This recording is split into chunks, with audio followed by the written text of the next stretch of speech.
Right guys, how you doing? Welcome to another gaming graphics head-to-head. This time it's the Nvidia GTX 980 and it's up against the R9 390X from AMD. The Nvidia GTX 980 is a 4GB card and AMD R9 390X is an 8GB card. The GTX 980 is based on the Maxwell architecture and the chip itself is called GM204. We first saw it in September 2014. That was with both the GTX 980 and the GTX 970, which is a cut down version of the GM204 chip. The R9 390X is based on AMD's updated GCN architecture. The chip itself is called Grenada and we first saw it in June 2015. It is however based on an older chip known as Hawaii, that's the R9 290X, the R9 290, which was released in October 2013. A quick look at the engine specs. The GTX 980 has 2048 CUDA cores running at 1126 MHz. That is the base clock. It also has a turbo or a boost clock of 1216 MHz on average, that is. So some cards will go higher than that, some will be lower. The R9 390X has 2816 stream processors running at 1050 MHz. That's the maximum clock speed of the R9 390X, so keep that in mind. In reality, you don't need to worry about any of this. You cannot compare clock speeds and number of cores across different architectures. You can't even compare clock speeds and core count between architectures of the same company. For example, Nvidia's GTX 980 and Nvidia's GTX 780. You cannot compare their clock speeds and stuff like that, yeah? Because they are different architectures. So all of this,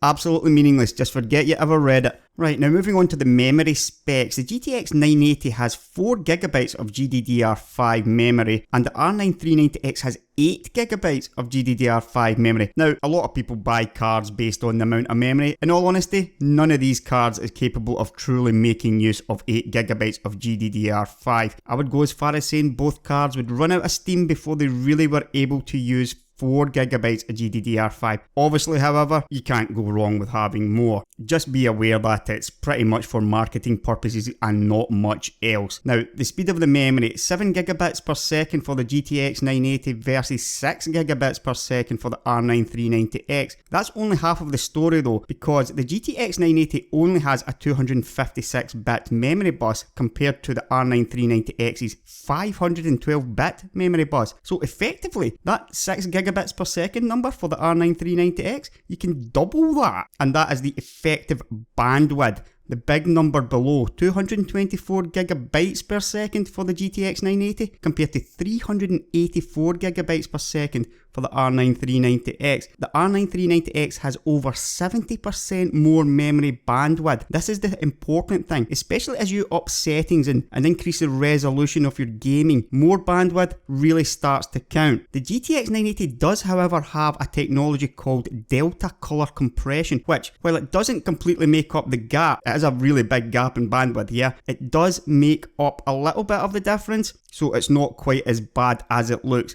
Just be aware though that bandwidth is important moving forward. Over the next year or two, having more bandwidth is always going to help, possibly even more so in combination with the 8GB of GDDR5 for the R9 390X. Now, before I move on to my gaming benchmarks, I want to say something about this. Recently, or within the last few years, a bunch of video card benchmarking sites just popped up out of nowhere, like Passmark and this GPU Boss, and there's a whole slew of others. Do not use any of these. I see people linking to these in forums all the time, as if, you know, there's some kind of final authority on graphics card performance. They aren't at all. They're very dubious in fact, and I simply would not trust these results because I know them to be extremely flawed. The established technology press, places like AnandTech and TechSpot, these guys have been around for decades almost, yeah, 15 years. You can trust these guys an awful lot more. They've got their own benchmarks.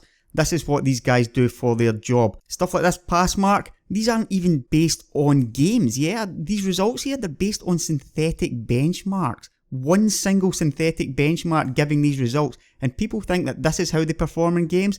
This has got nothing to do with gaming. Do not use these sites, yeah? Do not use this one either. These are the sites that you want to be using. All of my benchmarks will be taken from a selection of these established industry press. The fact that I'm using more than one website means that my results are going to be more accurate than any results you see anywhere else on the web. Right, so moving on to the benchmarks themselves. These are from Guru 3D. You can see the resolution is 2560 by 1440, which is QHD resolution. Both of these cards are overkill for 1080p monitors, yeah? You're really looking at more expensive, more resolution monitors to really get the best out of these cards. Now, looking at the benchmarks, looks like maybe 1, 2, 3, 4 smallish looking wins for the Nvidia card and a couple there for the AMD card. Decent looking win for Nvidia in The Witcher 3, yeah? Pretty good in Bioshock and Tomb Raider. Those are a little bit older games though. The AMD card has a nice sort of win in Shadow of Mordor. Pretty even looking on Grand Theft Auto 5.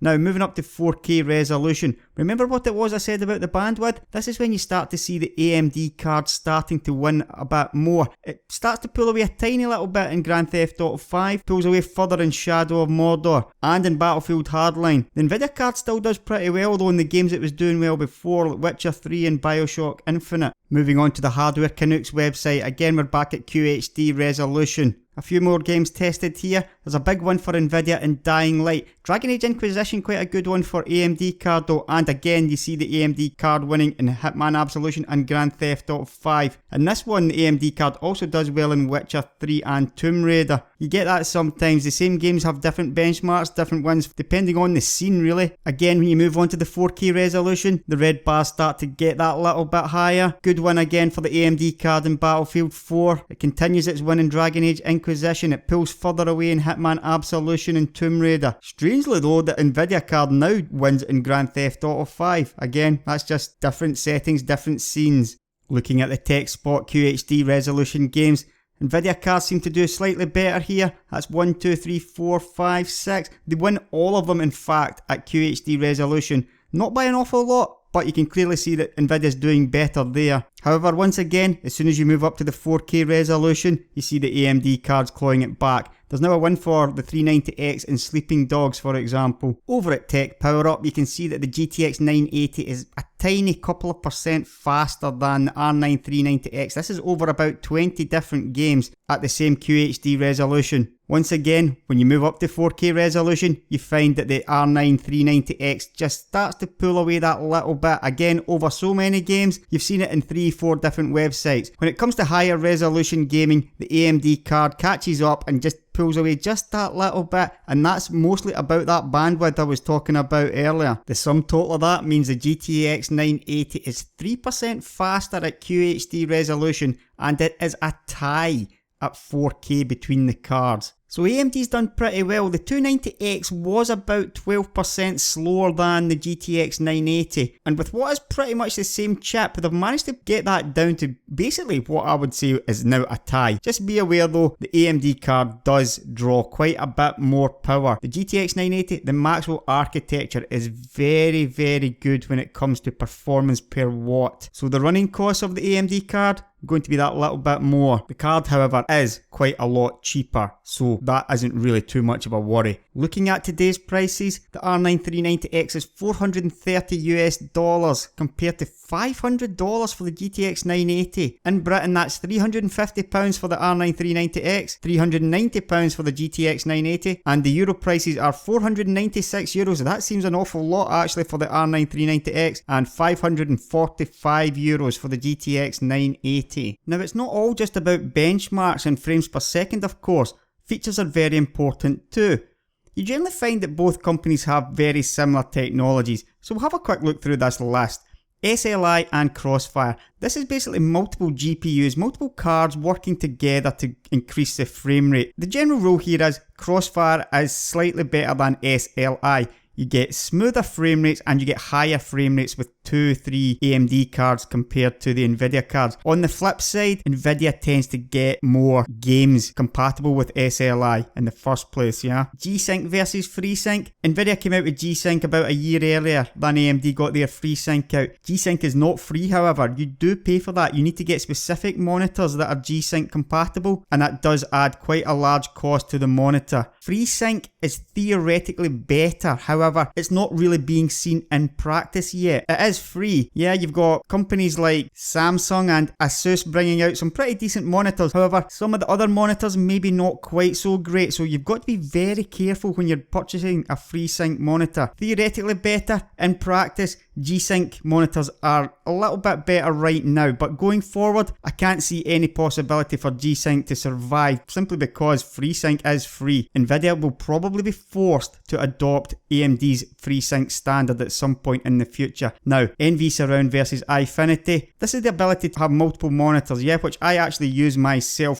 Eyefinity is so much better than Nvidia Surround. AMD got to Eyefinity first. Nvidia were about a year behind. They didn't really put the same amount of effort into their surround drivers. AMD still puts quite a bit more effort into that. Different monitors with different resolutions. You can't even do that on NV Surround. So if that's something you're interested in, Eyefinity is a clear winner there.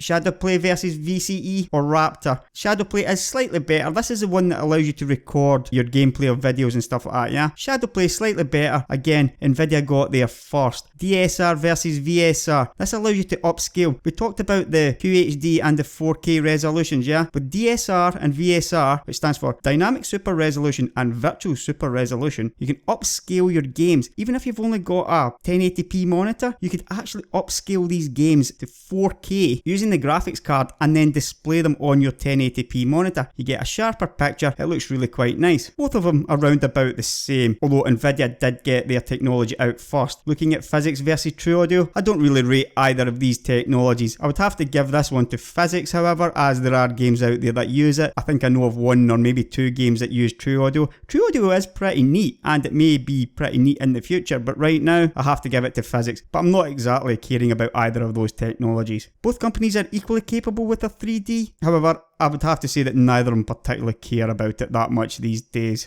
That only really leaves Zero Core, which is something that Nvidia has no equal of currently. We know that AMD cards have a little bit of trouble with power draw while gaming. However, Zero Core is a really neat technology which lets them practically switch the card off when the system is idle. If you go and do some shopping or cook your dinner or something, the card basically switches off and it saves up quite a lot of power. Yeah, I mean, if you think about it, you may even be saving more power because of Zero Core, simply because your PC's sitting idle so long all day. For sure though, the AMD cards burn more power while gaming, but the Zero Core is a nice little way to claw back some of that power usage.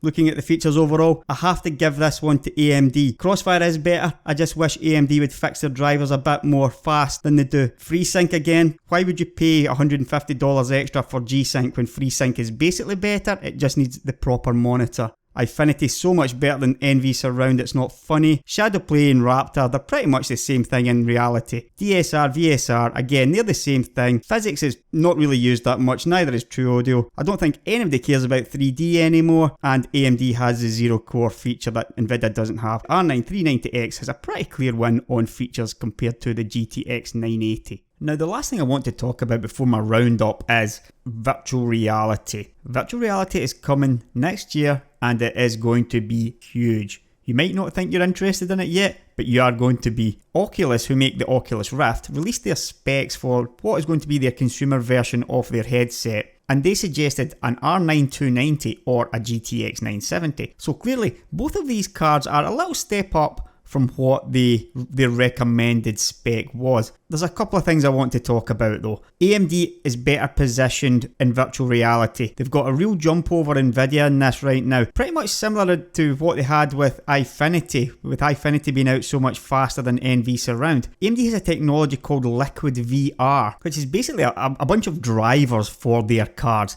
And these are pretty superior to what Nvidia has. Now, I've been following VR very, very closely, and it is crystal clear that AMD has a very large lead here. The reason for this is mostly hardware based, however. AMD cards have things called ACEs, or Asynchronous Compute Engines, and Nvidia doesn't have any of these in their current generation of cards. They're going to have to get them into their cards soon though, because this is what is making the difference in virtual reality. It's not just about frame rate and FPS for virtual reality. Latency is equally, if not even more important. Without these ACEs, Nvidia is really struggling to reach the required latency targets. The second thing is about Crossfire and SLI again. Now, I already said that Crossfire was slightly better. When it comes to virtual reality, it's an awful lot better. At the Game Developers Conference back in March, Nvidia's engineers basically came out and admitted that the best they could do with VR SLI, 50% best case, whereas Valve, who are bringing out the HTC Vive headset, already got 100% speed increase using Crossfire. It's a different type of Crossfire and SLI, yeah, it's not the same as normal games. AMD has a massive lead here through Liquid VR. So if you're considering buying cards for VR right now, between these two, there is only one choice. In fact, I would go as far as saying AMD cards are the only good choice going forward. The video you're watching is from Crytek, the guys who made Crysis. This is their dinosaur game, built for VR, and this has been done using AMD hardware. In the past, it was all about Nvidia cards for virtual reality. Now, all the big guns are coming out and they are doing their VR projects on AMD hardware. That's something you really want to consider. So after this long and I hope interesting head-to-head, it's time to declare our winner, and it is the R9 390X. Simply put, you get near identical performance at a cheaper price. The R9 390X is more future-proof due to having higher bandwidth and more memory. AMD cards in general have better feature lists, and this is no different for the R9 390X. AMD cards are better prepared for virtual reality. The only real negatives of the R9 390X are the high gaming power draw. Now, don't get me wrong, this is a negative for me. I am a green-minded person, and I really hope that AMD does more to bring their gaming power draw under control. They are very far behind in that respect against Nvidia. So if you're going to buy this card, or if you're going to buy two of them especially, make sure you have a very good power supply with the proper connectors to handle this card, yeah? Finally, I do actually expect both the R9 390X and the GTX 980 to drop in price pretty soon. AMD has even faster cards coming out, and that's going to put some pretty heavy downward pressure on both of these cards. They are slightly overpriced right now. Don't be surprised to see $100 being whacked off the top of both of these. A quick final word about the GTX 980. It is a blazing fast card. It has fantastic performance per watt characteristics. It's a great overclocker as well. It will overclock past the R9 390X. I'm just a little bit concerned about its longevity now though. It's still a great card, and it will be a great card again as soon as the prices drop on it. I hope you enjoyed this video. Don't forget to like and subscribe, and I'll see you in the next one.